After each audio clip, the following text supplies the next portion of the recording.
tarix, ona tili adabiyot, matematika, biologiya, fizika bitta yo'nalishdan shuncha kitob ishlatib yurishim kerakmi? Albatta shart emas. Buning uchun Kema kitoblaridan foydalaning. Kemaning blok testlari kitobi 5 yo'nalishda: texnika, tibbiyot, yuridik, iqtisodiyot hamda tarix yo'nalishlarida bo'lib, bu kitoblardan aynan imtihondan yuqori ball olmoqchi bo'lgan abituriyentlar foydalanadi.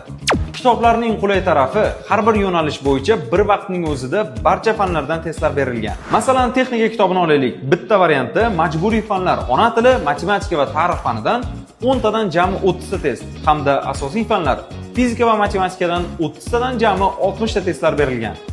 Har bir yo'nalishdagi kitoblar aynan imtihonda tushgan savollar bilan boyitilgan va aynan mana shu formatdagi 25 ta variantdan iborat. Savollar esa respublikadagi eng kuchli ustozlar tomonidan tuzilgan. Test savollarini yechib bo'lgach, kalitlarni qayiq ilovasi orqali tekshirib olasiz va hamma kutgan yangilik, siz to'plagan ballingiz orqali o'zingiz tanlagan institutga va o'zingiz tanlagan yo'nalishga kira olasizmi, yo'qmi? Mana shuni ilova orqali aniqlay olasiz.